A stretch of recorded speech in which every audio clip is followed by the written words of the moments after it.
ఎడారిలో సెలయేర్లు. ఏప్రిల్ 12. యేసు పరిశుద్ధాత్మ పూర్ణుడై యోర్దాను నది నుండి తిరిగి వచ్చి 40 దినములు ఆత్మచేత అరణ్యములో నడిపింపబడి అపవాది చేత శోధింపబడుచుండెను. లూకా 4:1-2. యేసు పరిశుద్ధాత్మతో నిండి ఉన్నాడు. అయినప్పటికీ శోధన తప్పలేదు. శోధన అన్నది మనం దేవునికి ఎంత దగ్గరగా ఉంటే అంత బలంగా వస్తుంది. సైతాను లక్ష్యాలు ఎప్పుడూ అతి ఉన్నతంగా ఉంటాయి. ఒక్కసారైతే ఒక అపోస్తలుడి చేత యేసు ఎవరో నాకు తెలియదు అని పలికించగలిగాడు వాడు. మార్టిన్ లూథర్ కంటే ఎక్కువసార్లు సైతానుతో ఘర్షణకు దిగిన వాళ్ళు చాలా తక్కువ మంది ఉంటారేమో. ఎందుకు? లూథర్ ఏకంగా నరకరాజ్యం మీద దండెత్తాడు. జాన్ బన్యన్ సైతానుపై సాధించిన విజయాలను ఎవరు వర్ణించగలరు?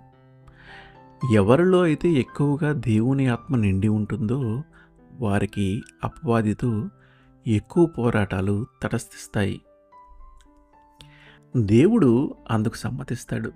ఎందుకంటే తుఫానులు వృక్షాలకు ఎలా మేలు చేస్తాయో శోధనలు మన ఆత్మీయ జీవితాలకు అలా మేలు చేస్తాయి. వేరు లోతుగా తన్నటానికి సహాయపడతాయి ఆ తుఫానులు. పింగాణిని కాల్చటం వల్ల ఆ పాత్ర సౌష్ఠవం శాశ్వతమవుతుంది. నువ్వు క్రీస్తు చేతిని గట్టిగా పట్టుకొని ఉన్నావని, ఆయన నిన్ను పట్టుకొని ఉన్నాడని నీకు తెలియదు. సైతాను తన శక్తినంతా ఉపయోగించి నిన్ను రెండో వైపుకు లాగుతున్నప్పుడు క్రీస్తు నిన్ను తన వైపుకు లాక్కోవటం తెలుస్తుంది.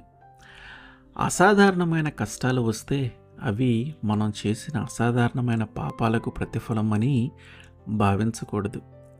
కొన్నిసార్లు అవి అసాధారణమైన కృపకు ప్రతిరూపాలే. తన ఆభరణాలను మెరుగుపెట్టడానికి దేవుని దగ్గర పొదునుగల పరికరాలు చాలా ఉంటాయి. ఆయన ప్రత్యేకంగా ప్రేమించి ఎవరినైతే ఎక్కువ తలతల్లాడేలా చేయాలనుకుంటాడో వాళ్ళపైన ఎక్కువగా తన పరికరాలను వాడుతాడు. ఇది నా వ్యక్తిగత సాక్ష్యం. దేవుడి కర్మాగారంలోని కొలిమికి, సుత్తులకి సానబెట్టే పరికరాలకి నేను రుణపడి ఉన్నాను.